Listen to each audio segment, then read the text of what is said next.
Hello, my dear students. Today we are going to discuss a new topic from the class 11th and that is collision.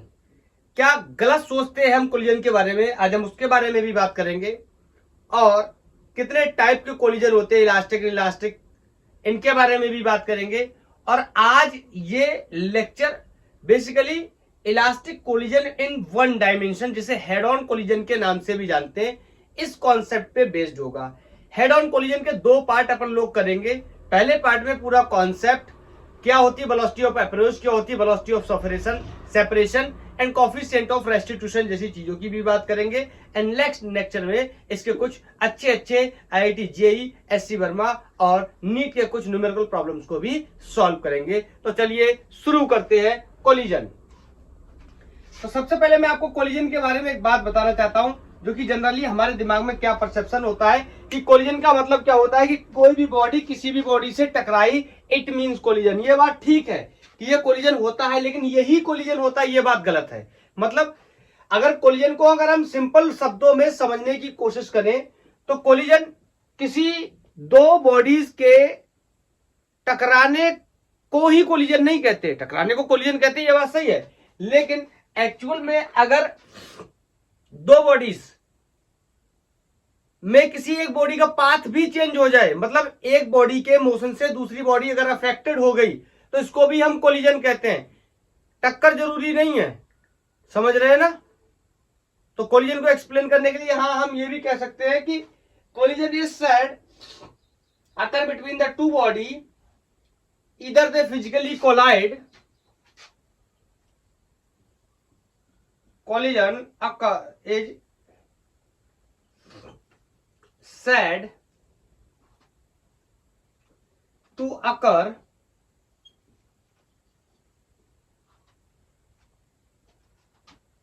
when two bodies physically collide, इसको भी हम कहते हैं। और हां, इसके साथ साथ हम ये भी कह सकते हैं कि और अगर एक बॉडी के मोशन से या एक बॉडी पे लगने वाले फोर्स से दूसरे बॉडी पे इफेक्ट पड़ता है, तो इसको भी हम कोलिजन का नाम देते। मैं आपको भी एग्जांपल से भी बताने वाला हूं।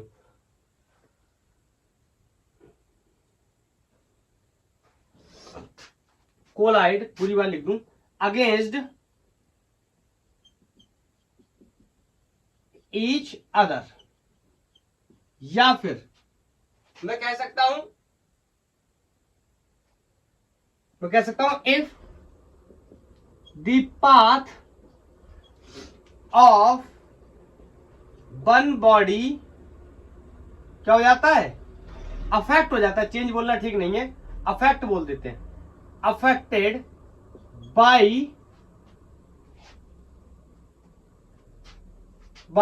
force exerted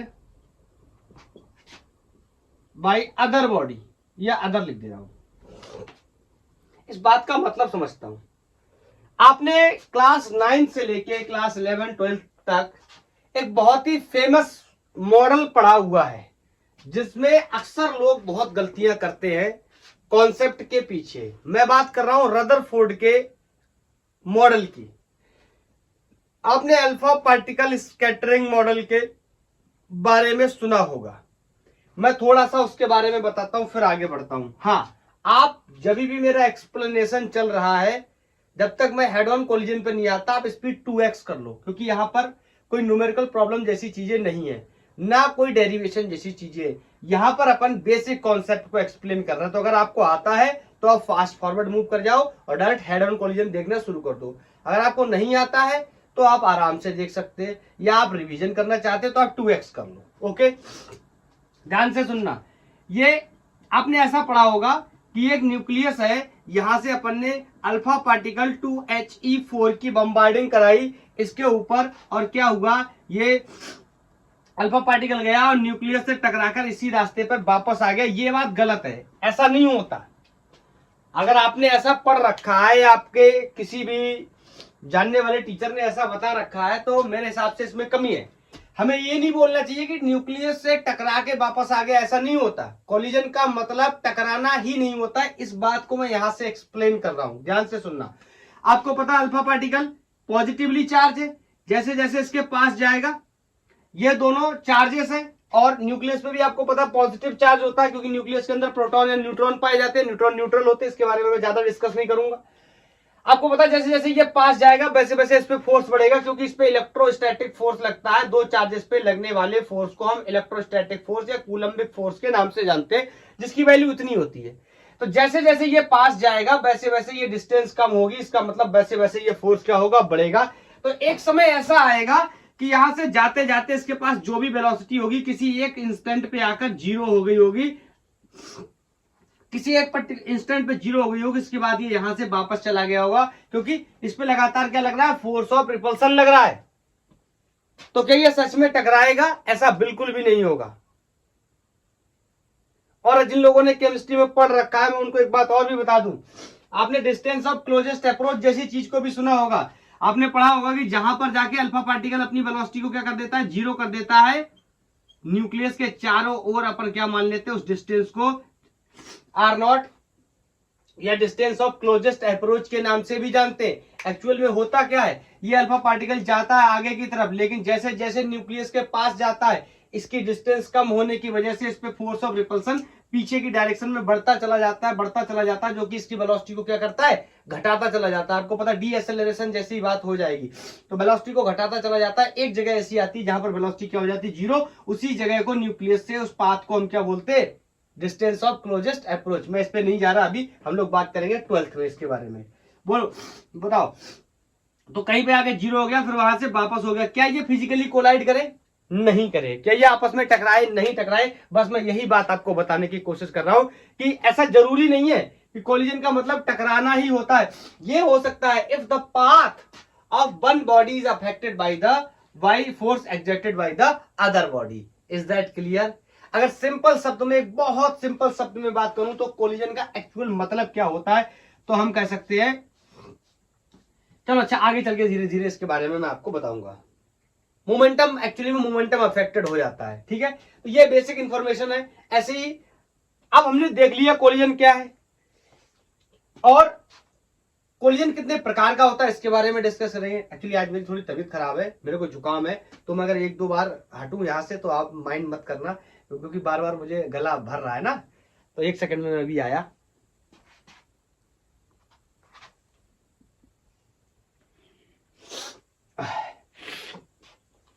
ठीक है, तो ये आप नोट कर लो। उसके बाद अपन डिस्कस करेंगे कि कितने टाइप के कोलिजन हो सकते हैं। वैसे तो कोलिजन बेसिकली दो ही टाइप के होते हैं, एक इलास्टिक कोलिजन होता है और एक इन इलास्टिक होता है। हाँ, परफेक्टली इलास्टिक और परफेक्टली इन इलास्टिक भी आपने सुने होंगे, लेकिन वो इसी का पार्ट हो सकते हैं। तो हम डिस्कस करने चले कि क्या होता है इलास्टिक कोलिजन और क्या होता है इन इलास्टिक कोलिजन। आज अपन डिटेल डिस्कशन इलास्टिक कोलिजन का ही करने वाले हैं। बस इन इलास्टिक के बारे में समझने की कोशिश करेंगे कि क्या होता है इन इलास्टिक। तो मैं बोलूं आपसे, कोलिजन दो प्रकार के हो सकते हैं, इलास्टिक कोलिजन,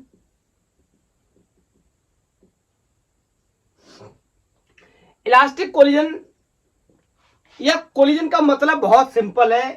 कोलिजन तो हम समझ गए कि आपस में या तो फिजिकली टकरा जाए या पाथ डिस्टर्ब हो जाए। बोलो, दो प्रकार से हो सकता है, कैसे, इलास्टिकली और इन इलास्टिकली। तो इलास्टिकली अगर हम बात करेंगे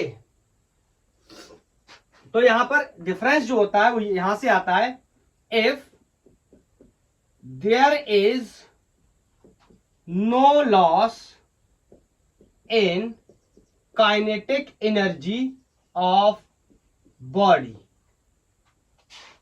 सच collision is called elastic। थोड़ा सा मैं आपको इसके बारे में बताना चाहता हूं। देखो क्या होता है, टक्कर होगी तो टक्कर के दौरान कोई भी एनर्जी का लॉस नहीं होगा, इंपॉर्टेंटली काइनेटिक एनर्जी का लॉस नहीं होगा। पोटेंशियल की बात क्यों नहीं कर रहा है, क्योंकि गाड़ियां या जो भी ऑब्जेक्ट होंगे वो ग्राउंड लेवल पे, रेफरेंस लेवल हम वहीं ले लेंगे। दैट्स वाई पोटेंशियल एनर्जी के कॉन्सेप्ट की बात नहीं कर रहे, काइनेटिक एनर्जी की बात कर रहे। मुद्दे की बात को समझना। मैं आपको यहाँ एक एक्सप्लेनेशन से बताता हूं। मान लो ये दो ब्लॉक्स है और इनका मास कोई m1 है, इसका मास कोई m2 है और ये इस तरीके से ग्राउंड पे रखे हुए हैं और यहां से एक m3 मास का ऑब्जेक्ट b वेलोसिटी से आता है। ध्यान से सुनना मेरी बात को। और ये आके इससे टकराएगा, आपको पता है ये इससे टकराएगा, फिर क्या होगा आप आगे यहां से सुनना क्या होगा। यहां से क्या हो सकता है, यहां से जैसे ये टकराएगा तो ये आगे बढ़ने की कोशिश करेगा, ठीक है। जितनी वेलोसिटी से ये टकराएगा उतनी वेलोसिटी से ये पहले शुरुआत में आगे बढ़ेगा और ये रेस्ट पे होगा। शुरुआत की बात कर रहा हूं, जैसी टक्कर हुई तब की बात कर रहा हूं। फिर धीरे धीरे क्या होगा, इस स्प्रिंग में कंप्रेशन शुरू हो जाएगा, ये स्प्रिंग दबना शुरू हो जाएगा। बोलो, स्प्रिंग दबना शुरू हो जाएगा और धीरे धीरे ये चलना भी शुरू हो जाएगा। फिर क्या होगा, इसकी वेलोसिटी ज्यादा और इसकी वेलोसिटी शुरुआत में कम होने की वजह से इसमें कंप्रेशन होता रहेगा और मान लेता हूं एक पॉइंट ऐसा आ गया जिसमें स्प्रिंग मैक्सिमम कंप्रेस हो गया। अब इससे ज्यादा कंप्रेस नहीं होगा, इसका मतलब इसकी और इसकी वेलोसिटी क्या हो गई, सेम हो गई। हम velocity of centre of mass भी बोल सकते हैं।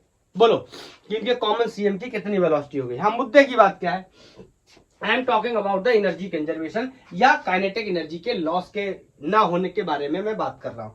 बताओ, ये जो सरफेस पे काम कर रहा है ये आइडियल कंडीशन होगी, ये हमेशा फ्रिक्शन लेस लेंगे हम। अगर आपको पता है फ्रिक्शन लेस लेंगे तो कोई भी एनर्जी का लॉस नहीं होगा। या आपको मैं दूसरे कॉन्सेप्ट से समझाता हूं।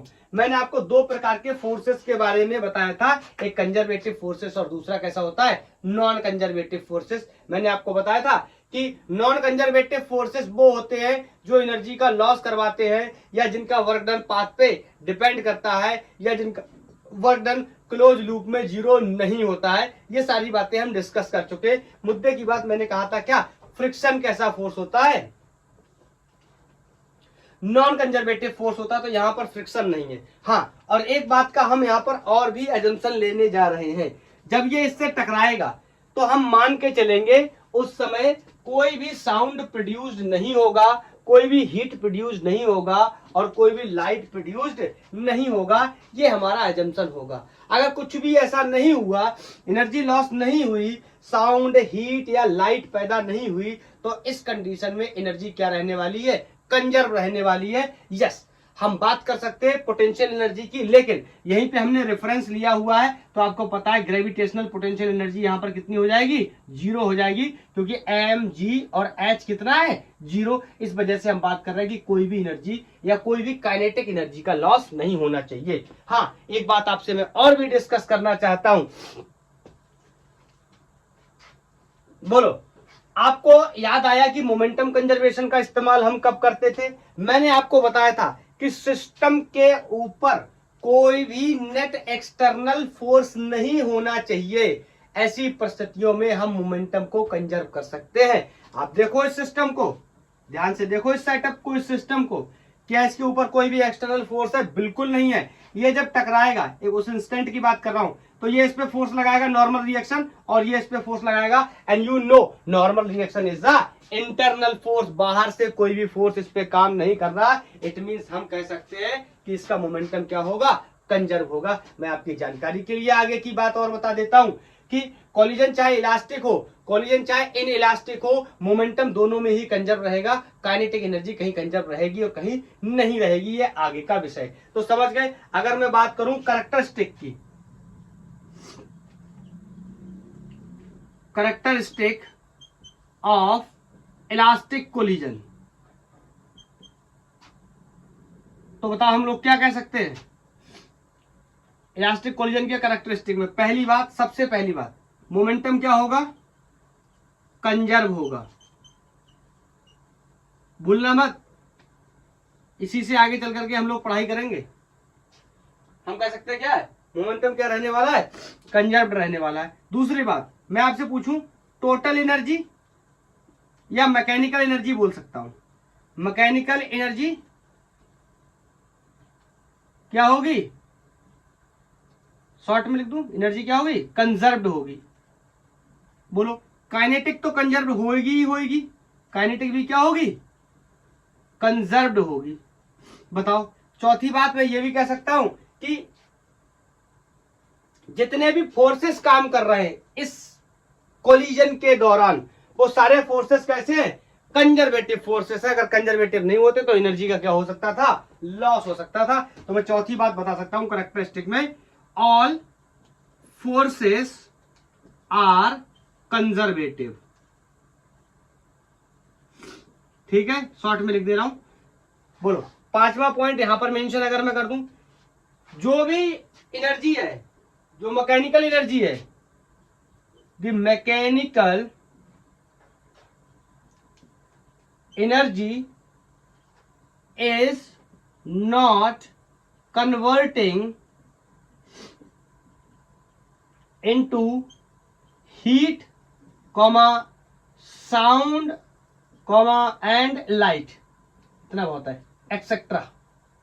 बोलो, मतलब टक्कर के दौरान ना तो कोई आवाज होगी, ना कोई हीट प्रोड्यूस होगी, ना कोई लाइट प्रोड्यूस होगी। आप बोलोगे सर ऐसा तो होता नहीं है।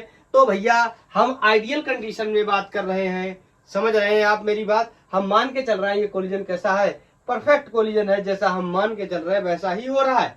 आज पहली बार तो ऐसा हुआ नहीं है कि हमने किसी चीज को जैसा माना है वैसा नहीं हो रहा है। कहीं तो हम लोग बोलते हैं कि हम लोग आइडियल कंडीशन में बात कर रहे हैं। बोलो, इज दैट क्लियर? थोड़ा सा इनइलास्टिक के बारे में बताता हूं। हाँ, ज्यादा ये बात कैसे समझ आएगी जब हम लोग हेड ऑन कोलिजन की बात करेंगे। लेकिन ये ध्यान रखना कि momentum conserve, mechanical energy conserve, kinetic energy conserve रहने वाली है। मोमेंटम मैंने आपको पहले भी बताया कि सब केसेस में क्या रहने वाला है? कंजर्व रहने वाला है, चाहे कोलिजन इलास्टिक हो चाहे कोलिजन इनइलास्टिक हो। चलो थोड़ी सी बात करता हूं इनइलास्टिक कोलिजन की। तो बताओ, इलास्टिक का उल्टा हो जाएगा। आई कैन से कि इनइलास्टिक कोलिजन का मतलब क्या है? There is loss of kinetic energy. बोलो, शॉर्ट में लिख दे रहा हूं, काइनेटिक एनर्जी का क्या होने वाला है? लॉस होने वाला है। और अगर कैरेक्टरिस्टिक की बात करूं, इनइलास्टिक कोलिजन कैरेक्टरिस्टिक की बात करूं, कैरेक्टरिस्टिक में मैं बोल सकता हूं कि पहला, मोमेंटम तो क्या रहने वाला है? कंजर्व रहने वाला है, ये तो कंफर्म है। दूसरा, काइनेटिक एनर्जी नॉट कंजर्व्ड। अरे भैया इधर देखो ना, काइनेटिक एनर्जी का लॉस हो रहा है तो कंजर्व कैसे हो जाएगी? बोलो। तीसरी बात मैं आपसे बोल सकता हूं कि इस पे जो लगने वाले फोर्सेस हैं उनमें से कुछ फोर्स नॉन कंजर्वेटिव हो सकते हैं, या फिर सम और ऑल फोर्सेस आर कैसे? Non conservative. अरे नॉन कंजर्वेटिव है तभी तो एनर्जी का क्या हो रहा है? लॉस हो रहा है। और एक बात हम और भी कह सकते हैं, बताओ, एनर्जी लॉस हुई है और हमने एनर्जी कंजर्वेशन के नियम में ये पढ़ रखा है कि energy neither be created nor be destroyed. तो एनर्जी का क्या कर सकते हैं? हम रूपांतरण कर सकते हैं, फॉर्म को ट्रांसफर कर सकते हैं। तो हम बोल सकते हैं क्या कि अगर एनर्जी लॉस हुई है तो कुछ ना कुछ कन्वर्ट हुई होगी किसी और चीज में। तो मैं कह सकता हूं कि सम मैकेनिकल एनर्जी क्या हुई है? Has been converted into light, heat and sound etcetera. बोलो, इसका थोड़ा सा मैं आपको फील बता देता हूं। वही एग्जांपल अपने फिर से ले लेते हैं। और ये बी वेलोसिटी से आ रहा है, उसके बाद क्या हुआ? ये इससे टकराया और टकराने के बाद इसने अपनी कुछ काइनेटिक एनर्जी का लॉस कर दिया। क्यों? क्योंकि यहां पर कुछ साउंड, हीट या लाइट प्रोड्यूस हुई है, ये आइडियल कंडीशन में नहीं है, इस वजह से हम इसकी बात कर रहे हैं। बोलो, अगर टकराने के बाद ये चिपक भी सकता है और अलग अलग भी जा सकता है। अगर चिपक जाएगा तो इसी कंडीशन को हम परफेक्टली इनइलास्टिक कोलिजन के नाम से भी जानेंगे? बोलो। तो मैं अगर आपसे पूछूं कि परफेक्टली इनइलास्टिक कोलिजन क्या है?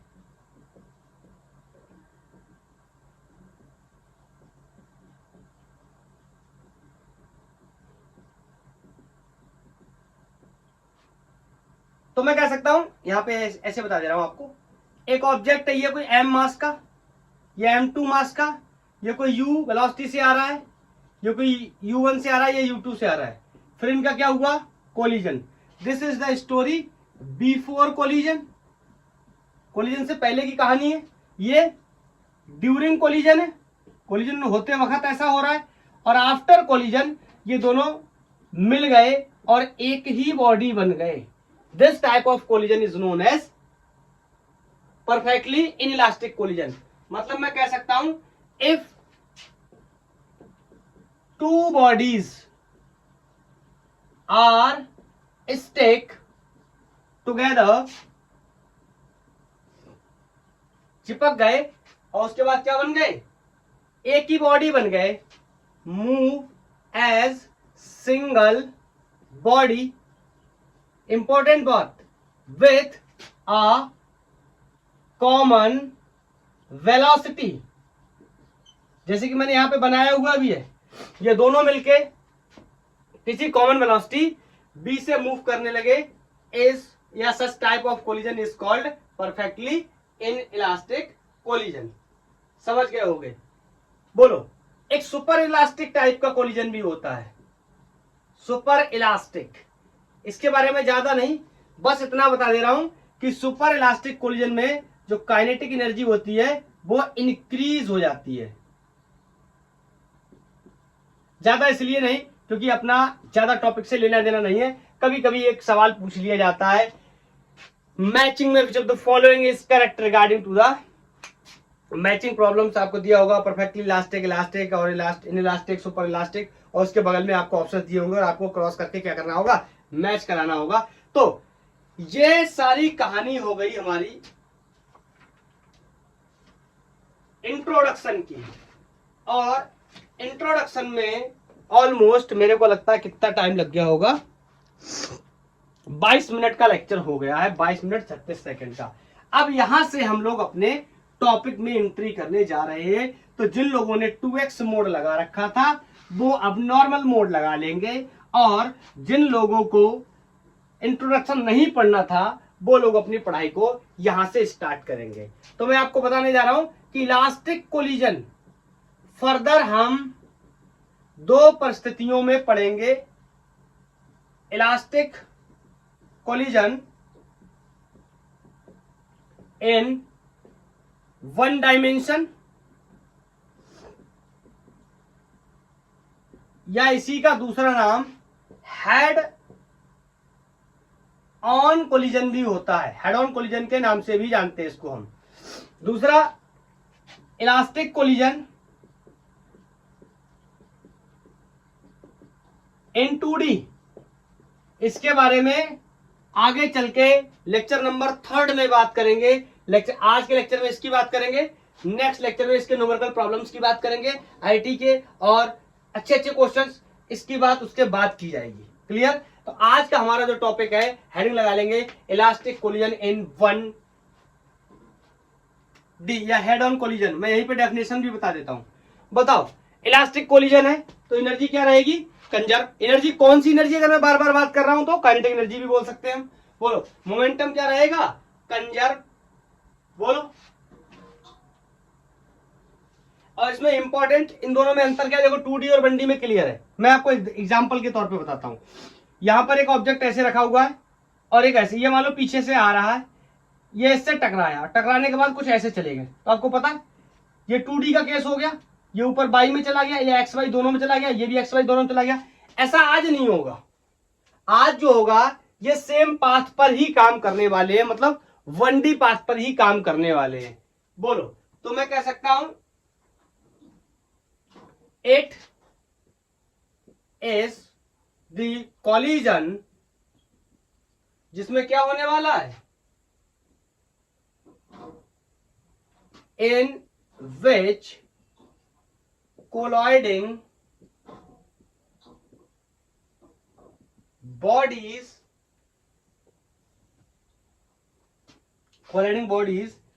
move in same path पे मूव करेंगे. Importantly before collision and after collision.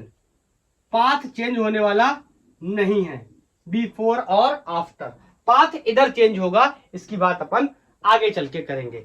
चलिए अब इसके बारे में कुछ चीजें समझ लेते हैं, ड्राइव कर लेते हैं. ये डेफिनेशन तो हो गया. अब मैं यहां पर आपको हेड ऑन कोलिजन या इलास्टिक कोलिजन इन 1D में हम प्रॉब्लम्स को किस तरीके से सॉल्व करेंगे वो मैं आपको बताने जा रहा हूं.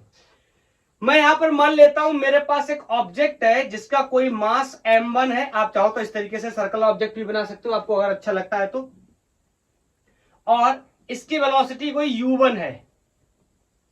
यहां पर कोई दूसरा ऑब्जेक्ट है जिसका मास m2 है, जिसकी वेलोसिटी u2 है.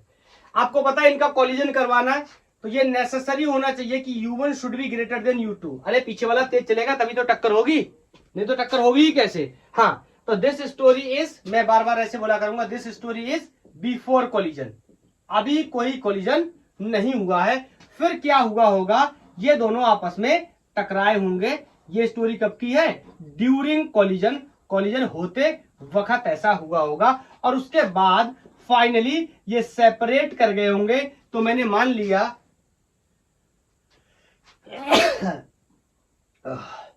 सॉरी, इसकी वेलोसिटी u1 से v1 हो गई और दूसरे वाले की वेलोसिटी u2 से v2 हो गई. ठीक है, वेलोसिटी चेंज हो गई. मे भी चेंज ना हुई हो, यह भी हो सकता है, लेकिन हम लोग क्या कर रहे हैं, जनरल केस की बात कर रहे हैं. तो सारी पॉसिबिलिटी को ओपन रख करके बात कर रहे हैं. और this is the story after collision. मैं आपसे एक सवाल पूछ सकता हूं. हमने डिस्कस किया था कि इसमें मोमेंटम क्या रहने वाला है, कंजर्व रहने वाला है.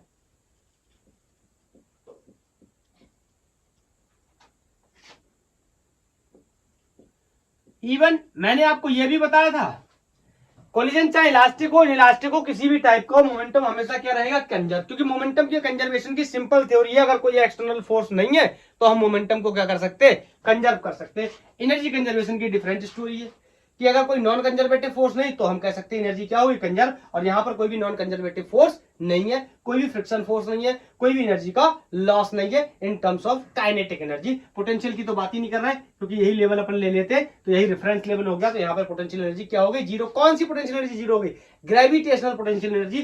क्या अगर मैं यहाँ पर इस तरीके से स्प्रिंग लेता तो बात नहीं करता पोटेंशियल एनर्जी की, करता. यहां पर पोटेंशियल एनर्जी कौन सी होती, इलास्टिक पोटेंशियल एनर्जी, जिसे हम हाफ के एक्स स्क्वायर के नाम से जानते हैं. याद आया, हम डिस्कस कर चुके हैं पावर एनर्जी में. बोलो, तो मैं आपसे बोल सकता हूं चलो मोमेंटम कंजर्वेशन का यूज कर रहा हूं. जिस तरीके से मैं बता रहा हूं क्वेश्चन को भी हम लोग ऐसे ही सॉल्व करेंगे. पहले मोमेंटम कंजर्वेशन लगाया करेंगे, फिर एक इक्वेशन बना लिया करेंगे, फिर एनर्जी कंजर्वेशन लगाया करेंगे, फिर एक इक्वेशन बना लिया करेंगे, फिर कोफिशिएंट ऑफ रेस्टिट्यूशन की बात कर लेंगे और क्वेश्चन को सॉल्व कर देंगे, चाहे कैसा भी क्वेश्चन हो. क्लियर, कैसे करेंगे बड़े बड़े क्वेश्चन को सॉल्व मैं आपको कल बताऊंगा. आज हम लोग इस कॉन्सेप्ट की बात करेंगे. तो मैं बोलने चला क्या, मोमेंटम कंजर्वेशन. तो मैं बोलने चला इनिशियल मोमेंटम क्या होगा, फाइनल मोमेंटम के बराबर होगा. क्यों, आप कह सकते हो यहां पर there is no net external force. तो हम मोमेंटम को क्या कर सकते हैं, कंजर्व. पूरा लॉजिक के साथ बता रहे हैं. तो इसका मोमेंटम कितना हो जाएगा, m1u1, इसका m2u2, इसका इनिशियल मोमेंटम, इसका m1u1, इसका m2u2. ध्यान रखेंगे मोमेंटम एक वेक्टर क्वांटिटी होती है तो इसमें वेलोसिटी के डायरेक्शंस को भी इंपॉर्टेंस देंगे. वो अलग बात है कि इसकी वेलोसिटी सेम डायरेक्शन है, इस वजह से ये दोनों प्लस आ गए. अगर कहीं कुछ पलट जाएगा तो माइनस कर लेंगे, वो लोग कोई प्रॉब्लम तो नहीं, मेरे हिसाब से नहीं होनी चाहिए. आफ्टर बिफोर कोलिजन ये मोमेंटम था तो आफ्टर कोलिजन भी यही मोमेंटम रहने वाला है. तो m1v1 प्लस m2v2. बोलो क्लियर है. अब m1 वालों को एक तरफ कर लेते हैं, m2 वालों को एक तरफ कर लेते हैं. This is going to be m1v1 minus m1u1 minus m1v1 will be equal to M2V2, ये यही रहा, ये इधर आ गया, बोलो ये हो जाएगा माइनस M2U2। यहां से देखोगे तो M1 कॉमन हो गया, U1 माइनस B1 बचा, यहां से M2 कॉमन हो गया, V2 माइनस U2 बचा। अब आगे सॉल्व नहीं कर सकते, यहीं पर छोड़ देंगे। इक्वेशन एक हमने बना ली है। बोलो एक एनर्जी, एक इक्वेशन मैंने मोमेंटम कंजर्वेशन से बना ली, एक इक्वेशन अपन एनर्जी कंजर्वेशन से बनाएंगे। फिर आगे सॉल्व करेंगे कि क्या करना है। अच्छा हाँ, मैं आपको यह भी बता दूं, पढ़ते पढ़ते हमारे दिमाग में यह भी रहना चाहिए हम क्यों पढ़ रहे हैं और क्या करना है। पहला क्वेश्चन ये हो सकता है कि टक्कर से पहले इसकी वेलोसिटी इतनी थी, कुछ गिवन होगी, इसकी इतनी थी, या कोई रेस्ट हो सकता है। उसके बाद पहला सवाल होगा कि टक्कर के बाद आफ्टर कोलिजन इसकी वेलोसिटी कितनी हो गई या इसकी वेलोसिटी कितनी हो गई। हम इसी चीज पे काम कर रहे हैं कि दोनों की अलग अलग क्या निकालने जा रहे हैं, वेलोसिटीज की। टक्कर के बाद इनकी वेलोसिटी आफ्टर कोलिजन कितनी हो गई होगी, M1 पार्टिकल की या फिर M2 पार्टिकल की। Is that clear? तो वेलोसिटीज निकालने की वजह से आफ्टर कोलिजन मैंने मोमेंटम कंजर्वेशन के कॉन्सेप्ट का यूज किया और यहां पर एक इक्वेशन बना लिया। अब मैं एनर्जी कंजर्वेशन के कॉन्सेप्ट का यूज करूंगा और एक इक्वेशन और बना लूंगा, फिर दोनों को सॉल्व करके एक कोई कॉमन इक्वेशन बनाऊंगा। तो मैं आगे करने चला, आप इसको नोट कर लो। 1 2 3 नोटेड। अच्छा, इस इक्वेशन को मैं यहां पर लिख देता हूं, M1 U1 minus B1 M2 V2 minus U2। ये इक्वेशन हमें किससे मिली है, after momentum conservation, combined momentum conservation. Short में अपन इसको CMC भी बोलते थे, याद आया, कंबाइंड मोमेंटम कंजर्वेशन, जब मैंने पढ़ाई करी थी किसकी, फोर्स कॉन्सेप्ट की। बोलो हटाऊं। अब मैं यूज करने चला एनर्जी कंजर्वेशन। तो सबसे पहला सवाल तो यही है, क्या मैं एनर्जी कंजर्वेशन का यूज कर सकता हूं?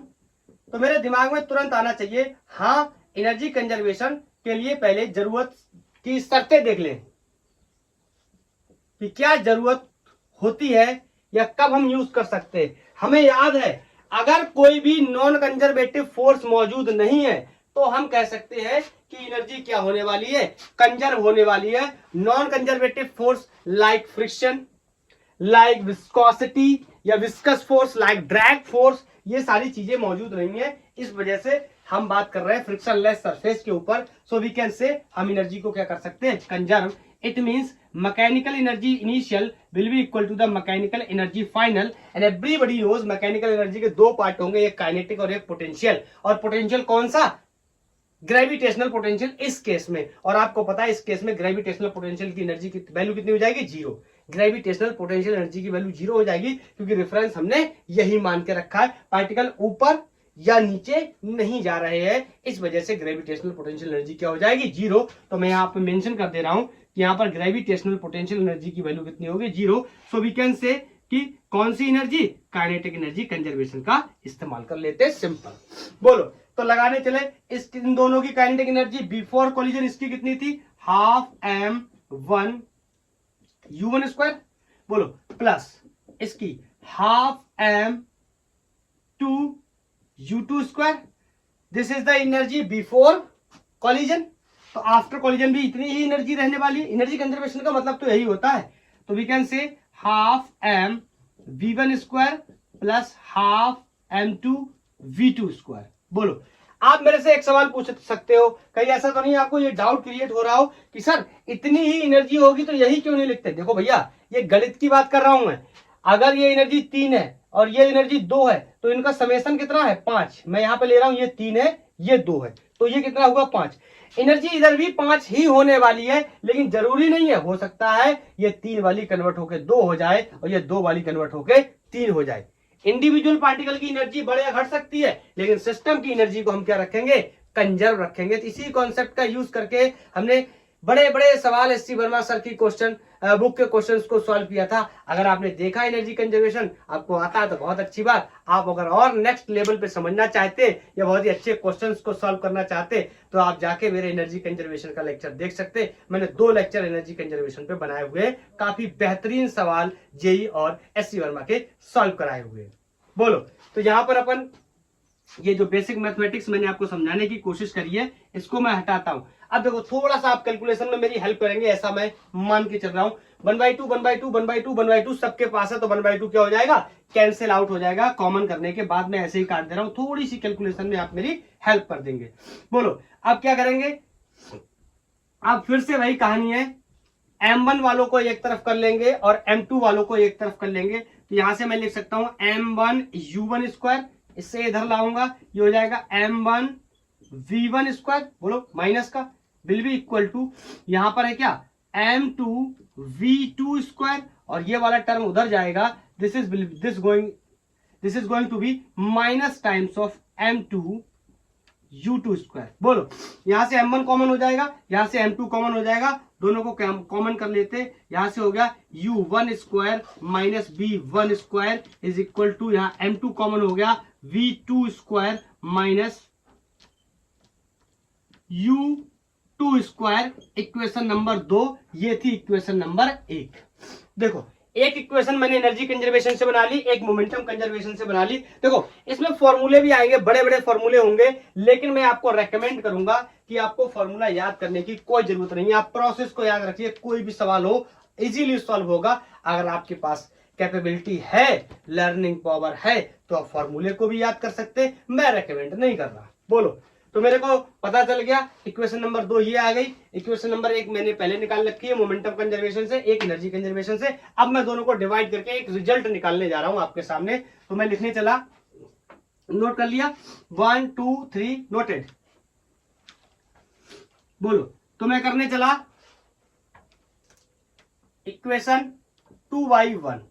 तो ये यहां पे मैंने नोट कर लिया, M1U1 square minus B1 square is equal to M2V2 square minus U2 square. ये इक्वेशन मेरी 2 थी, इसको अपन डिवाइड करने जा रहे हैं इक्वेशन 1 से, जिसकी वैल्यू लिखी हुई है M1U1 minus B1 is equal to अपन ने पहले लगा रखा है, मिड में लगा लेते हैं यहां पर। तो ये हो जाएगा M2V2 माइनस U2। ऐसा करने से मेरा एक काम बन गया, ये जो मासेस थे ये एलिमिनेट हो जाएंगे और मेरे को कुछ चीजें यहां से क्लियर दिखने लगेंगी। देखो ये क्या लिखा हुआ है, मैं यहाँ पे फॉर्मूला आपको साइड में बताता हूं।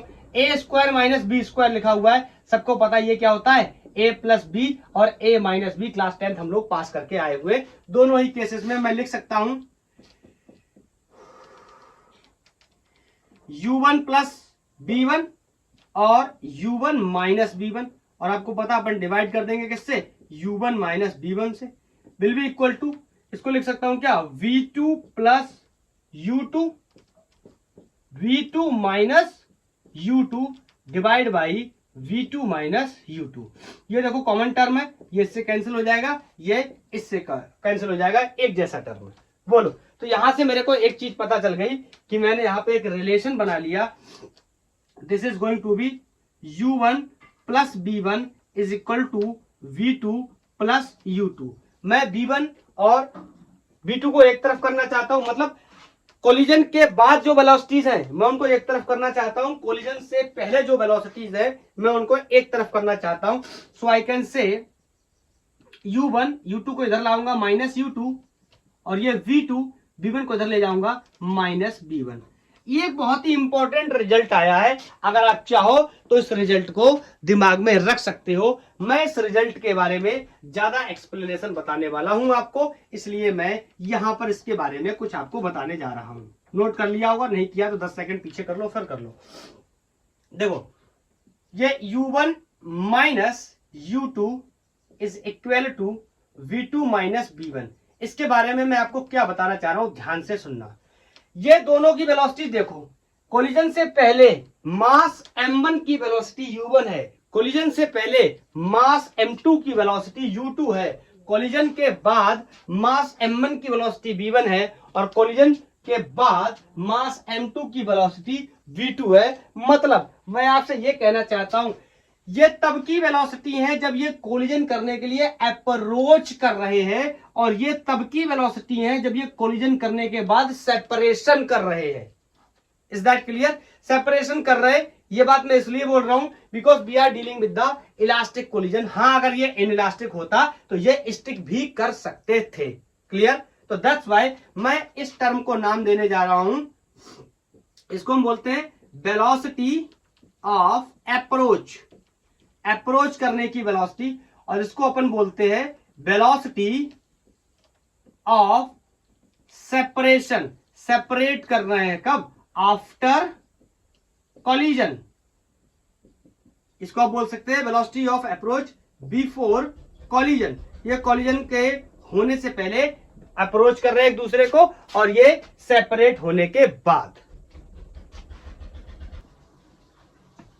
आज तो जुखाम ने ऐसी बैंड बजाई है, ऐसी बैंड बजाई है मेरी, बता भी नहीं सकता, छुपा भी नहीं सकता। अच्छा, ध्यान से देखो इस चीज को, इसके बारे में हम लोग एक बात और भी बोल सकते हैं। ये एक्चुअली में रिलेटिव वेलोसिटी लिखी हुई है, कैसे समझेंगे? आपको पता है ये क्या लिखा हुआ है? Velocity of object first with respect to the object second before collision, and this is the velocity of second object with respect to the first object after the collision. अगर आप इस बात को समझ पा रहे तो अच्छी बात है, वरना आप इस बात को दिमाग में रखिए। हाँ, अगर आपको आता तो अच्छा है, अगर आपको नहीं आता तो अगेन द सेम थ्योरी। आप टाइप कर सकते हैं यूट्यूब पे relative velocity in 1D by the गैंगवर फिजिक्स। आपको ये कॉन्सेप्ट एकदम क्लियर हो जाएगा, और आपको एक नया कैरेक्टर भी इंट्रोड्यूस होने को मिलेगा जिसका नाम टिंगू होगा। मैं और मेरी वो दोनों लोगों के बारे में डिस्कशन होगा जब मैं बात करता हूं रिलेटिव वेलोसिटी की। ज्यादा जानकारी के लिए आप लेक्चर में विजिट कर सकते हैं। ओके, यहां पर बात करते हैं तो मैं बोल सकता हूं ये क्या है? इसको मैं बोल सकता हूं क्या? Relative velocity before collision. इसको मैं बोल सकता हूं क्या? Relative velocity after collision. ठीक है, इस रिजल्ट को आप दिमाग में रख लेना। अब मुद्दे की बात यह है कि मैंने दोनों के वेलोसिटीज में रिलेशन बना लिया, before collision and after collision, लेकिन मेरे को अब इंडिविजुअल की वेलोसिटी निकालनी है कि V1 की वैल्यू कितनी होगी या V2 की वैल्यू कितनी होगी। क्लियर है? तो इसके लिए अपन आगे काम करना शुरू करते हैं, इस बात को आप दिमाग में रखना। तो मेरे से क्वेश्चन पूछा जा रहा है कि कितनी वेलोसिटी होगी इस वाले पार्टिकल की या इस वाले पार्टिकल की, उस चीज पे मैं काम कर रहा हूं। मैं फिर से मोमेंटम कंजर्वेशन की इक्वेशन का यूज करने जा रहा हूं। आप चाहो तो इसको यूज ना करके दूसरे तरीके का भी यूज कर सकते हो। जैसे जो इक्वेशन हमने बनाई है, आप उनमें M1 M2 का मल्टीप्लाई भी कर सकते हो, वहां से भी आपको चीजें मिल जाएंगी। लेकिन मैंने जब कॉन्सेप्ट बना लिया है एक बार, तो मैं सोचता हूं कि उसी को हम लोग फॉलो करके चलेंगे, हमारा काम हो जाएगा। क्लियर है? तो अब यहां से अगर मैं ड्राइव करने जाऊंगा तो फिर से वही इक्वेशन आ जाएगी, लेकिन मैं यूज कर लूंगा इस वाली equation U1 minus U2 is equal to B2 minus B1। अब मुझे एक वेलोसिटी कोई निकालनी है, लेट्स से या तो B1 निकालनी है या फिर B2 निकालनी है। तो अभी के लिए मैं B1 निकाल रहा हूं, तो मैं यहां से रिप्लेस कर दूंगा V2 की वैल्यू को इस इक्वेशन से। I can say U1 minus U2, ये इधर जाएगा तो plus B1 will be equal to B2। मैं इसको इक्वेशन कोई 3 मान ले रहा हूं और बोल दे रहा हूं पुट इन 3। Okay, clear? तो यहां से मैंने लिखना शुरू किया M1 U1 plus M2 U2 M1 B1 plus M2, और V2 की जगह ये रखना है U1 minus U2 plus B1। Clear है? अब देखो सारे के सारे किस में कन्वर्ट हो जाएंगे? क्या हो गया? ये धोखे से V2 लिख दिया है, सारे के सारे B1 में कन्वर्ट हो गए। यहां से B1 की वैल्यू को निकाल लेंगे।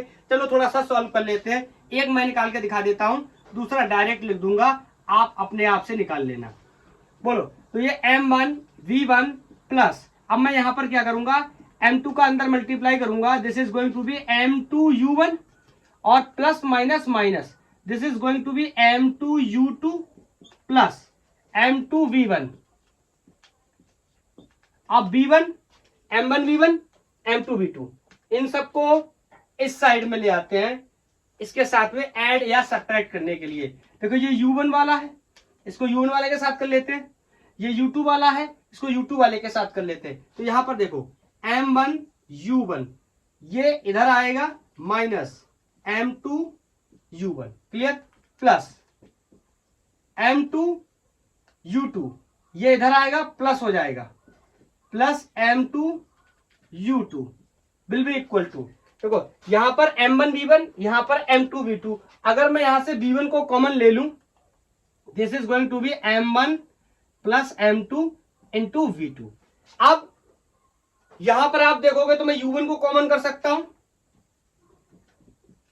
M1 माइनस M2 U1, यहां पे ध्यान से देखोगे तो ये M2 इंटू U2, ये भी M2 इंटू U2, तो मैं इसको दो बार लिख सकता हूं, it means I can say 2M2 U2। किसी को कोई भी प्रॉब्लम नहीं होनी चाहिए, सिंपल कैलकुलेशन कर रहे हैं अपन।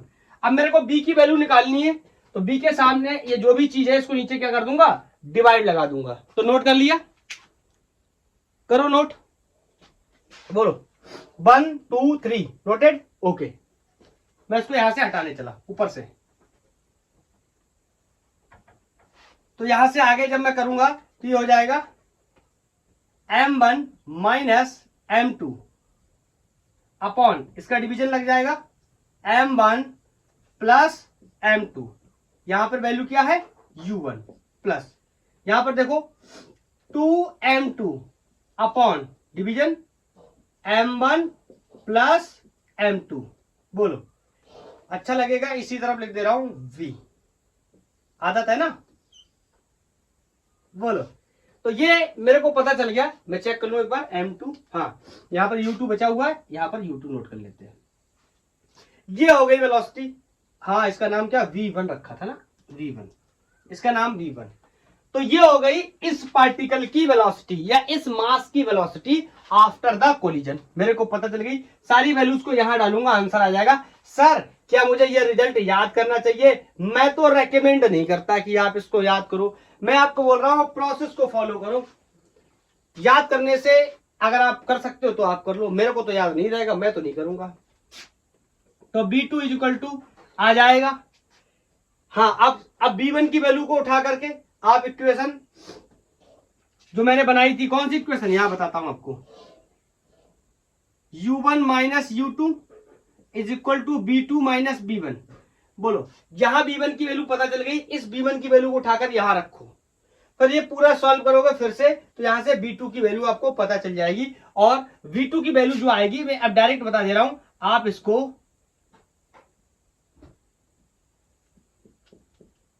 सॉल्व करना और मेरे को बताना ये आया या नहीं आया। देखो M2 minus M1, M1 upon M2, यहां U1 है तो यहां U2 हो जाएगा, प्लस ये 2 M2 है, यहां पर M1 हो जाएगा, अपॉन M1 प्लस M2, और यहां पर U2 है तो यहां पर U1 हो जाएगा। यह दूसरे वाले मास की वेलोसिटी है।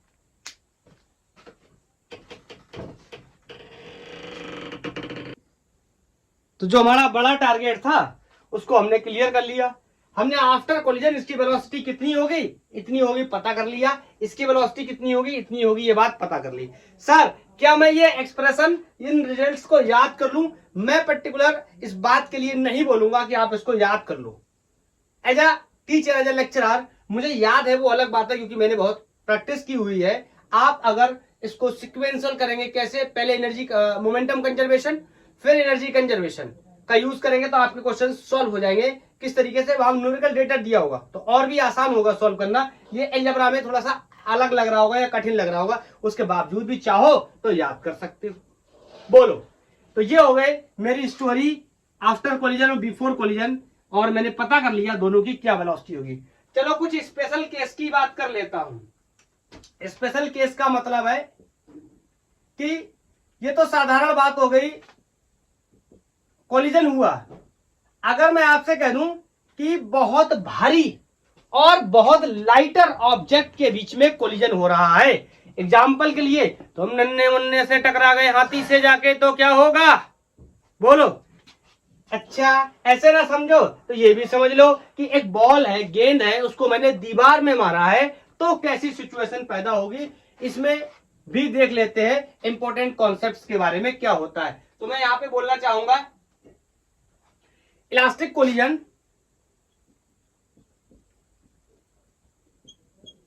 Between heavy body and light body.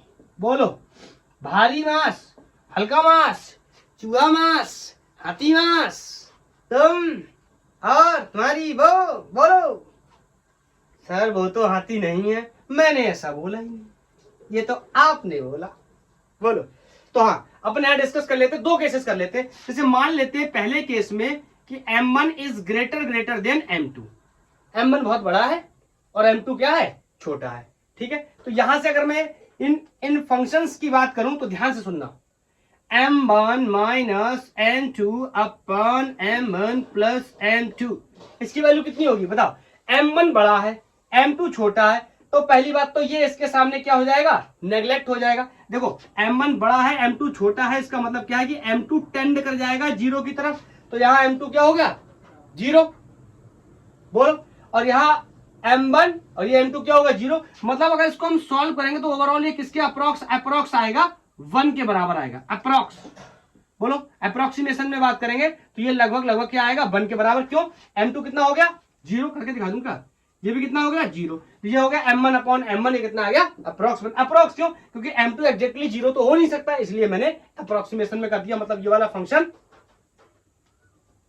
1 आ गया। ठीक है, अब अगर मैं बात करूं इस वाले फंक्शन की, बोलो कौन से वाले की, ये 2M2 upon M1 plus M2। ध्यान से देखो, M1 क्या है, बहुत ही ग्रेटर है, मतलब अगर M1 बड़ा है, डेनोमिनेटर बहुत बड़ा है, न्यूमरेटर बहुत छोटा है, तो ये वैल्यू कितनी हो जाएगी, जीरो। क्लियर। और अगर मैं इसकी बात करूं, सबकी बात कर लेता हूं, अगर मैं इसकी बात करूं, कहा गया M2 minus M1 upon M1 plus M2, अगर इसकी बात करूं तो बोलो यहां पर क्या है, M2 तो जीरो हो जाएगा, और यहां क्या आएगा, ये -1 के अप्रोक्स आएगा, ऊपर M1 माइनस का, नीचे M1 प्लस का, तो ये -1 के अप्रोक्स आएगा। ठीक है, अगर मैं बात करूं किसकी, इस वाले फंक्शन की, समझना, इसको हल्के में मत लेना, बहुत ही इंपॉर्टेंट बात है, इससे रिजल्ट निकल करके आएगा, बहुत ही अच्छा कॉन्सेप्ट है ये। हम न्यूमेरिकल प्रॉब्लम में ज्यादा फंसे या वहां जाके ज्यादा अपना माथा लगाए, उससे बेहतर इस कॉन्सेप्ट को यही समझ लो, न्यूमेरिकल चुटकी में सॉल्व होते जाएंगे। बोलो, अगर मैं आपसे बोलूं क्या है, M1 बहुत बड़ा है, M2 बहुत छोटा है, तो ये वैल्यू अप्रॉक्स किससे बराबर आ जाएगी, 2। अब मैंने बराबर लगा दिया, लेकिन ये अप्रॉक्स है। देखो कैसे, ये तो जीरो हो गया। बोलो, ये M1 अपॉन M1, इससे ये एलिमिनेट हो गया, तो ये कितनी आ गई वैल्यू, 2। अब देखो मैं यहां से U1 और U2 की वैल्यू निकाल सकता हूं। इस केस में अगर M1 बहुत बड़ा है और M2 बहुत छोटा है, मैं यहां पर लिखने जा रहा हूं साइड में, तो बताना ये वैल्यू क्या है, B1। बोलो, M1 minus M2 upon M1 plus M2, M1 minus M2 upon M1 plus M2, ये कितना आ गया, 1। इसका मतलब this function multiply by U1, तो ये वैल्यू कितनी आ गई, टोटली U1, ये वाली वैल्यू, क्योंकि ये 1 के बराबर आ गया, तो ये U1। और इस वैल्यू की बात करूं, 2M2 upon M1 plus M2, इसको देखो कहां है, ये 2M2 upon M1 plus M2, ये कितना आ गया, 0। इसका मतलब U1, B1 और U1 क्या है, बराबर। ये सिचुएशन पता कैसी है, ये दिखने में आपको पता कैसा लग रहा है, अच्छा सोचो कैसा लग रहा है। एक बहुत भारी ऑब्जेक्ट ऐसे खड़ा है, नहीं सॉरी, एक लाइटर ऑब्जेक्ट ऐसे खड़ा है और एक बहुत ही भारी ऑब्जेक्ट ऐसे आ रहा है। इसमें अगर मैं टक्कर मार दूं और इसकी वेलोसिटी U1 है, तो ये जो लाइटर ऑब्जेक्ट है इसकी वेलोसिटी भी तो बराबर हो जाएगी ना, इसकी वेलोसिटी भी U1 हो जाएगी। यही तो लिखा है कि B1 किसके बराबर है, U1 के बराबर। मतलब जो भारी मास आया था, टकराया था, उसकी जो वेलोसिटी होगी वही वेलोसिटी किसकी हो जाएगी, लाइटर मास की। इस बार मोशन में कौन है, भारी ऑब्जेक्ट। बोलो, और हाँ, आफ्टर कोलिजन इसकी वेलोसिटी v1 और u1 की बराबर रही। हाँ, इसकी देख लेते हैं v2 की वेलोसिटी कितनी हो गई होगी, बोलो v2 की वेलोसिटी कितनी हो गई होगी, यहां से चेक करते हैं। m2 माइनस m1, ध्यान से देखो m2 माइनस m1, इस वाले फंक्शन को मैंने यहां सॉल्व कर रखा है। ये वैल्यू कितनी आई है, -1। -1 का मतलब है ये हो जाएगा माइनस का u2, बोलो। और ये वाला function 2m1 upon m1 plus m2, ये 2 टाइम्स के बराबर आ रहा है, तो यहां पर ये वैल्यू हो गई 2 टाइम्स ऑफ u1। ये वेलोसिटी हो गई v2 आफ्टर द कोलिजन, ये वेलोसिटी है v1 आफ्टर द कोलिजन। अगर मासेस बहुत ज्यादा डिफरेंस है, मतलब एक ऑब्जेक्ट कोई 1000 किलोग्राम का है और एक ऑब्जेक्ट कोई 1 ग्राम का है, 1 किलोग्राम का है, तो दोनों के मासेस में बहुत डिफरेंस है। आप चाहो तो डायरेक्ट इस कॉन्सेप्ट का यूज कर सकते हो इन बड़े बड़े इक्वेशंस को लगाने के बजाय, या फिर लंबा कॉन्सेप्ट लगाने के बजाय, momentum conservation, energy conservation and all लगाने के बजाय आप समझ सकते हो ये स्टोरी है। क्लियर? बड़े वाले मास में, बड़े वाले ऑब्जेक्ट में ये m1 को अपने क्या माना है, बहुत बड़ा माना है। बताओ ये बहुत ही भारी है, ये बहुत ही भारी है, और यहां पहुंच गया, तो इसकी वेलोसिटी पहले भी इतनी थी, अभी भी इतनी है, यही तो निकल करके आया है। क्योंकि ये क्या है, बहुत हल्का, सॉरी बहुत भारी है और ये बहुत हल्का है। तब जब इसमें टक्कर पड़ी तो ये जो v2 ये कैसे होगा, ये minus u2 plus 2 times of u1। आप गणित के डाटा रख के देख लो, आपको समझ में आ जाएगा। अगर आपको दिक्कत हो रही है, आप गणित के डेटा डाल लो इसमें। इसको मान लो आप 10 मीटर पर सेकंड से आ रहा था, इसको मान लो 2 मीटर पर सेकंड। अब यहां पर आप वैल्यू रख करके देखोगे तो आपको पता चल जाएगा ये कितना हो जाएगा, -2, और ये दुगना 10 का, देखो 10 का दुगना मतलब 20, मतलब 18। तो समझो तो मेरी बात, ये 2 से आ रहा था, ये 2 से आ रहा था, टकराने के बाद 18 हो गया। अरे उड़ ही जाएगा ना, एक चूहे को हाथी से टकरा दोगे क्या होगा, चूहा उड़ जाएगा, यही सिचुएशन है। Is that clear, is that clear? और हाथी की वेलोसिटी में कोई फर्क नहीं पड़ने वाला, देखो कोई फर्क नहीं पड़ा, क्योंकि हाथी भारी है, हाथी का मास ज्यादा है। बोलो क्या पहली सिचुएशन क्लियर? इन चीजों को आप दिमाग में रख सकते हैं, प्रैक्टिस के तौर पे 1-2 बार प्रैक्टिस करके याद करने की फॉर्मूला कोई आवश्यकता नहीं है। चलो बताओ, अगर मैं आपसे बोलूं m2 बड़ा हो जाए तो क्या होगा, हटाओ इसको, इस पूरे कॉन्सेप्ट को हटा रहा हूं। अगर m2 बड़ा हो जाए मतलब इस बार गणित के नंबरों से बाद में भी समझ लेंगे। बोलो, इस बार मैंने कंडीशन ले ली, दूसरी कंडीशन, और मैंने बोल दिया कि m2 बहुत बड़ा है और m1 छोटा है, तो पहले तो ये फंक्शंस हम लोग चेक कर लेंगे कि इनका क्या होने वाला है। बोलो, ये m1 माइनस m2 होता है, तो यहां पर देख लें, अगर हम m1 minus m2 upon m1 plus m2, इसका मतलब m1 क्या कर जाएगा, टेंड कर जाएगा 0 की तरफ। बोलो m1 क्या हो जाएगा, बहुत छोटा, इसका मतलब m1 टेंड कर गया 0 की तरफ। तो बोलो m1 क्या हो गया, 0। बताओ, तो यहां पे 0, यहां पर भी 0, तो m2 अपॉन m2 ये अप्रॉक्स आ जाएगा -1, ये वाला फंक्शन। अगर इसकी बात कर लूं मैं, 2m2 upon m1 plus m2, आपसे पूछा जाए कि m1 तो अप्रोक्सीमेट 0 हो गया, तो m2 अपॉन m2 ये कट जाएगा, तो अप्रोक्सीमेट कैसा आ जाएगा, ये प्लस का 2 आ जाएगा। बोलो हाँ, इस वाले को b1 को निकालने के लिए तो ये पता चल गए, तो b1 की वैल्यू भी यहीं पे मैं अब निकाल देता हूं।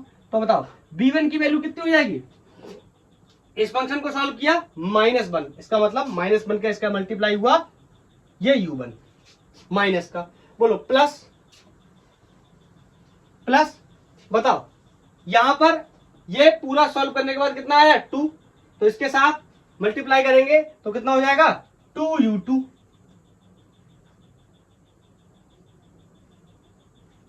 Is that clear? क्या कोई डाउट तो नहीं है? बोलो हाँ। अगर दूसरी कंडीशन में अपन क्या करें, इसके बारे में डिस्कस करें कि v2 कितना, सॉरी हाँ, v2 कितना हो जाएगा, तो m2 minus m1 upon m1 plus m2, और हमें पता है m1 लगभग 0 है, तो ये 0 और ये भी 0, और ये m2 अपॉन m2 तो ये किसके बराबर आएगा, 1 के बराबर। क्लियर? बोलो कॉमा, इसके बारे में बात करेंगे 2m1 upon m1 plus m2 की अगर हम बात करें, बोलो m1 क्या है 0, तो बोलो ये ऊपर वाला फंक्शन क्या होगा 0, नीचे कुछ भी हो क्या फर्क पड़ता है, ये ओवरऑल क्या हो गया 0। क्लियर? अब समझना, तो यहां से मैं B2 को भी लिख सकता हूं। बोलो B2 कितना हो जाएगा, ये फंक्शन सॉल्व होने के बाद 1, इसका मतलब U2। बोलो, और ये वाला फंक्शन क्या होगा 0, तो ये ओवरऑल 0, इसका मतलब B2 ही बराबर क्या होगा U2 के। समझो इस बार ये बहुत भारी है, ये बहुत भारी है, ये हल्का वाला इसमें आकर टकराएगा तो बोलो इसके साथ क्या होगा, ये पीछे की तरफ उल्टा हो जाएगा, इसीलिए देखो माइनस, समझे, इसीलिए माइनस। और उड़ के इसकी वेलोसिटी कितनी हो जाएगी, इतनी हो जाएगी। ये जो मैंने राइट साइड में दिखाया ये उड़ के इतनी हो जाएगी, कितनी, आप चाहो गणित की वैल्यू जो मैंने यहाँ 10 यहाँ 2 डाला था आप चेक कर लोगे, आपको पता चल जाएगा। और बोलो इसके साथ क्या होगा, इसकी वेलोसिटी में कोई भी चेंज नहीं होगा। देखो ये बहुत भारी था, इसकी वेलोसिटी U2 थी, आफ्टर कोलिजन भी इसकी वेलोसिटी कितनी है, U2 ही है। बोलो, तो कोई ऐसे खड़ा था भारी मास या धीरे धीरे चल रहा था और पीछे से कोई आया हल्का मास, तो क्या होगा, ऐसे आएगा और यूं उड़ जाएगा। बोलो, तो इसकी वेलोसिटी इतनी हो गई, इसकी वेलोसिटी इतनी हो गई। कॉन्सेप्ट इज क्लियर, गणित के नंबर से चाहो तो चेक कर सकते हो। अच्छा, ये दोनों सिचुएशन तो हो गई। अगर मैं मान लूं कि कोई बड़ा नहीं है, कोई छोटा नहीं है, कोई भारी नहीं, सर इसके लिए तो हमने इतना बड़ा कॉन्सेप्ट सीखा ही है। हाँ, इसको स्पेशल केस के तौर पे अगर मैं समझने की कोशिश करूं तो मैं कह सकता हूं कि M1 बराबर M2, ध्यान रखना, इसको इंपॉर्टेंट लगा लो और इस बात को ना याद रखना। क्यों याद रखना, नीट और जेईई के क्वेश्चंस में बार बार आपको यह शब्द सुनने को मिलेगा, टू आइडेंटिकल बॉडीज बार बार टकराएंगे, उनके वेलोसिटी आफ्टर कोलिजन क्या हो जाएंगे। एम्स 2017 में एक सवाल आया है, मैं आपको नेक्स्ट लेक्चर में करके दिखाऊंगा। कई क्वेश्चन जेईई में भी पूछे गए, तो इस बात को मुझे समझना होगा कि अगर दोनों बॉडी आइडेंटिकल है तो यहां पर आप समझना, मैं बोलूं आपसे M1 minus M2 upon M1 plus M2, इसकी वैल्यू बताओ कितनी हो जाएगी। दोनों मासेस सेम है तो ये कितना हो गया, 0। M1 माइनस M2 ये 0 हो गया। यहां से समझने की कोशिश करना कि 2M2 upon M1 plus M2 को अगर मैं सॉल्व करने की कोशिश करूं तो बताओ दोनों मासेस बराबर है, तो यहाँ M और M कितना हो जाएगा 2M, और यहां से कि कितना हो जाएगा 2, सब कुछ मर गया, यहाँ कितना बचा 1। अगर आप समझोगे तो ये भी 2M हो जाएगा, ये भी 2M हो जाएगा, तो ये कितना बचेगा 1। तो यहां से अगर मैं आपसे कहूं कि B1 की वैल्यू कितनी हो गई, तो ध्यान से देखो, ये ओवरऑल वैल्यू कितनी हो गई 0। बोलो, और ये कितना बचा U2, क्यों, इसकी ओवरऑल वैल्यू कितनी है 1। तो ध्यान से देखो, B1 ही बराबर किसके हो गया, U2 के। आगे चल के कुछ बताऊंगा आपको, ध्यान से सुनना। अगर दूसरे केसेस की बात करूं V2 निकालने के लिए, तो मैं कह सकता हूं क्या M2 minus M1 upon M1 plus M2, ये भी इस बार 0 हो जाएगा क्योंकि दोनों मासेस सेम है, तो चाहे M1 में से M2 घटे या M2 में से M1 घटे, आंसर क्या आने वाला है 0, क्योंकि दोनों की वैल्यू क्या है सेम, किसकी, मासेस की।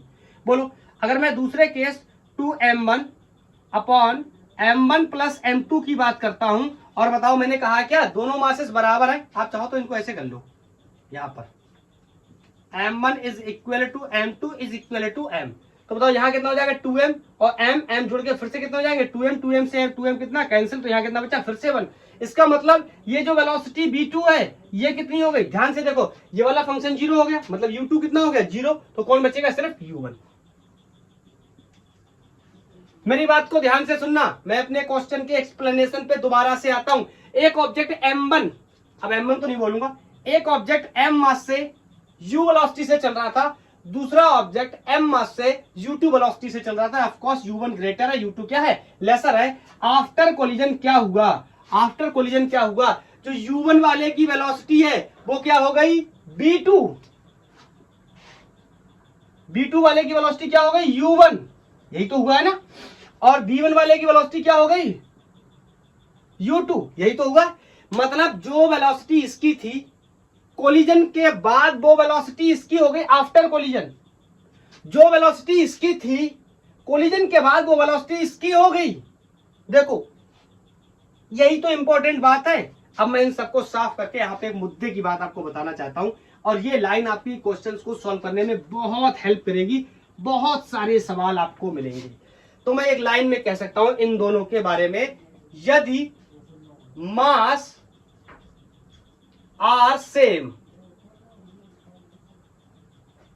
Masses are same, identical bodies हैं इसका मतलब, तो मैं कह सकता हूं आफ्टर कोलिजन क्या होगा उनके साथ, आफ्टर कोलिजन उनके there velocity will be, important word, exchange. Clear? Exchange हो जाएंगे। मैं गणित में बताता हूं। ये m मास का ऑब्जेक्ट 5 मीटर पर सेकंड की वेलोसिटी से चल रहा है। ये m मास का ऑब्जेक्ट, कोई 1 किलो 2 किलो कुछ भी होगा, ये 10 मीटर पर सेकंड से चल रहा है। और this is the story before collision. मैं इस पे ज्यादा हाईलाइट क्यों कर रहा हूं, इस पे बहुत सारे सवाल आपको मिलेंगे जेईई और नीट में। बिफोर कोलिजन है, फिर ये कोलिजन हुआ, और आफ्टर कोलिजन मैंने इसका नाम दे दिया ए, इसका नाम दे दिया बी।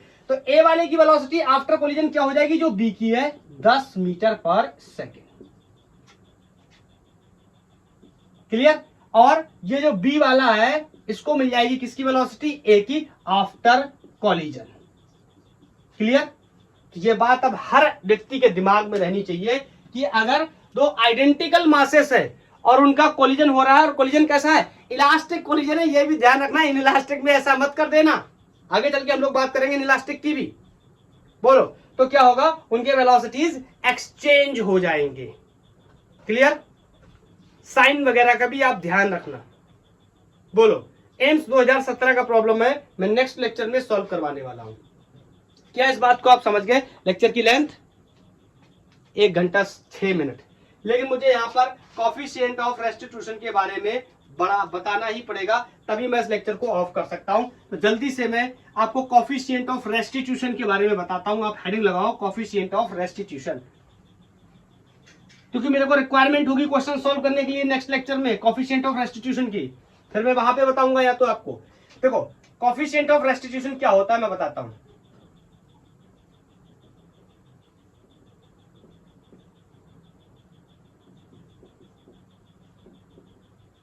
इसको ई से डिनोट करते हैं। मैं सिंपली बता रहा हूं आपको कोएफिशिएंट ऑफ रेस्टिट्यूशन क्या है। Velocity of separation